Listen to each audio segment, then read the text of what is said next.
Job education চেনেললৈ আপোনালোকে স্বাগতম জনাইছোঁ। ইতিমধ্যে বেংকৰ ফালৰ পৰা আহিছে আমাৰ ষ্টেট অসমৰ কাৰণে। ইয়াতে আছে বেংক অফ বাৰোদা, লগতে Bank of India, Bank of Maharashtra, Canara Bank, Central Bank of India, Indian Bank আৰু Indian Overseas Bank, Punjab National Bank, Punjab Sind Bank, UCO Bank, লগতে ইউনিয়ন বেংক অফ ইণ্ডিয়া। অৰ্থাৎ সৰ্বমুঠ আমাৰ অসমৰ বাবে ইয়াতে 204টা ভেকেণ্ট মুকলি হৈছে আৰু য'ত উল্লেখ কৰিছে আমাৰ অসমীয়াৰ মিডিয়ামতে এক্সামটো হ'ব। আপুনি ইংলিছো চুজ কৰিব পাৰে বা আপুনি হিন্দীও ল'ব পাৰে। আৰু আমাৰ অসমৰ ল'ৰা ছোৱালী যিহেতু অসমীয়া মাধ্যমতে এক্সামটো দিব। আৰু লগতে ইয়াতে ষ্টেটখিনি উল্লেখ কৰি দিছে আমাৰ আছামৰ কাৰণে ইমানখিনি ভেকেণ্ট আছে। আৰু ইয়াৰ বাবে ডিটেইল ৱাইজ সকলোখিনি কি ডিটেইলছ মেনশ্যন কৰিছে সেইখিনি আমি চাম। লগতে এইখিনি হৈছে কাষ্টমাৰ ছাৰ্ভিচ এছ'চিয়েট। অফিচখিনি দেখিলে ভয় লগা হয়। জেনেৰেল আৰু OBC সকলে বহুত বেছি পে'মেণ্ট দিব লগা হৈছে আৰু বাকীসকলে ইয়াতে বেছি পে'মেণ্ট বিচৰাই নাই। অৰ্থাৎ ইয়াত দেখিছে 850 যিটো আপোনালোকৰ পে'মেণ্ট কিমান তাৰিখ হ'ব। অনলাইন পে'মেণ্টটো 1 তাৰিখ 8 মাহ 2025, 21 তাৰিখ 8 মাহ 2025লৈকে। আৰু ইয়াতে যদি চাই 175 GST, SC, ST, PWBD, ESM, DESM candidate. আৰু পিছৰখিনি আপোনালোকে গম পাইছে যিখিনি আমাৰ OBC আৰু জেনেৰেল কাষ্টসকলে পে'মেণ্ট কৰিব লাগিব 850কৈ। আৰু এনেকুৱাই হয়, যিহেতু আগৰ পৰা চলি আহিছে যদি এনেকৈ দিবই লাগিব সকলোৱে। আৰু ইয়াতে দেখিছে নেক্সট আপোনালোকৰ ইয়াতে মেইনছ এক্সাম আৰু প্ৰিলিমছ এক্সাম। ফাৰ্ষ্ট আপোনালোকৰ প্ৰিলিমছ এক্সাম হ'ব আৰু মেইনছ হ'ব।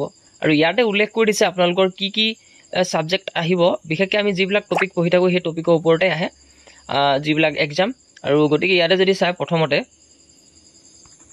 লেংগুৱেজ প্ৰফেচিয়েঞ্চিৰ কথা উল্লেখ কৰি দিছে। ইয়াতে আপোনালোকৰ লোকেল লেংগুৱেজ প্ৰফেচিয়েঞ্চি টেষ্ট হ'ব ইয়াতে। আৰু লগতে যিহেতু আমাৰ অসমৰ কেণ্ডিডেটে আছামিজ লোকেল লেংগুৱেজটো প্ৰেফাৰেঞ্চ দিব, চ' গতিকে অসমৰ ল'ৰা ছোৱালীয়ে অসমতে এপ্লাই কৰিব পাৰিব। আৰু ইয়াতে উল্লেখ কৰি দিছে আছামিজ থাকিবনে। আছামিজ অৰ্থাৎ আছামৰ কাৰণে ইংলিছ, হিন্দী এণ্ড আছামিজ যিটো মিডিয়াম অফ এক্সামিনেশ্যন। আপুনি যিটো চুজ কৰে সেইটো আপোনাৰ এক্সামত আহি যাব।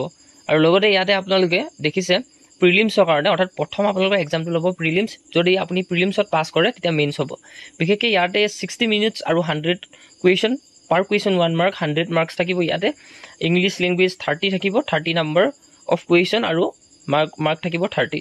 নিউমেৰিকেল এবিলিটি 35 আৰু ৰিজনিং এবিলিটি 35। টোটেল আপোনালোকৰ 160 মিনিটছ। আৰু লগতে যদি আপুনি প্ৰিলিমছ পাছ কৰে তেতিয়া মেইনছত আপুনি আহিব পাৰিব। মেইনছটোত আপোনালোকৰ ল'ব জেনেৰেল ফিনান্সিয়েল এৱাৰনেছ, যিটো বেংকিং এৱাৰনেছৰ কথা থাকিব তাতে, আৰু general English, reasoning ability, quantitative aptitude. আৰু টোটেল আপোনালোকৰ নাম্বাৰ অফ কুৱেশ্যন 155 আৰু মেক্সিমাম মাৰ্ক 200 আৰু 120 মিনিটছ ইয়াতে সময় দিব, অৰ্থাৎ 2 ঘণ্টা সময় ইয়াতে আপোনালোকে পাই যাব।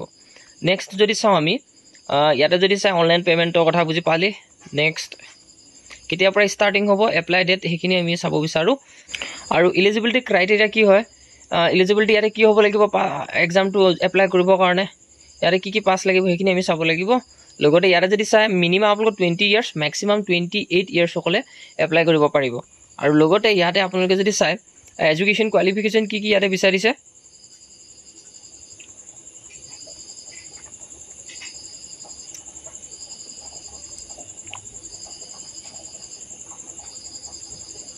আৰু ইয়াতে যদি চাই আপোনালোকৰ অনলাইন ৰেজিষ্ট্ৰেশ্যন 1 তাৰিখ 8 মাহ 2025, ইনক্লুডিং এডিট মডিফিকেশ্যন কৰিবৰ কাৰণে। আৰু যদি কিবা ভুল হয় মডিফিকেশ্যন কৰিব পাৰিব। আৰু লগতে পে'মেণ্ট এপ্লিকেশ্যন ফিজ 1 তাৰিখ 8 মাহ 2025, 21 তাৰিখ 8 মাহ 2025। এডিট উইণ্ড' এক্টিভেট হ'ব যদি আপোনাৰ কিবা ভুল হয়। After closure of registration will be notified of official IBPS website. যদি আপোনাৰ কিবা ভুল হয় তেতিয়া এডিট উইণ্ড' অ'পেন হ'ব। সেই বিষয়টো আপোনালোকৰ ৰেজিষ্ট্ৰেশ্যন কমপ্লিট হোৱাৰ যেতিয়া অনলাইন লাষ্ট ডেট কমপ্লিট হ'ব তাৰপিছতে আপোনালোকে এইটো মেনশ্যন কৰিব অফিচিয়েল ৱেবছাইটত। আৰু প্ৰিলিমছ এক্সাম PET ট্ৰেইনিং হ'ব ছেপ্টেম্বৰ 2025। আৰু কল লেটাৰ আপোনালোকে অনলাইন এক্সামিনেশ্যন প্ৰিলিমছৰ কাৰণে পাব ছেপ্টেম্বৰ 2025।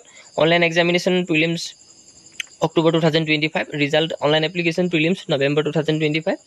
আৰু সকলোখিনি মেইনছৰ কাৰণে নৱেম্বৰ 2025 ৰিলিজ কৰিব। মেইনছৰ এক্সাম হ'ব নৱেম্বৰত আৰু আপোনালোকৰ এলটমেণ্ট হ'ব অৰ্থাৎ মাৰ্চৰ 2026।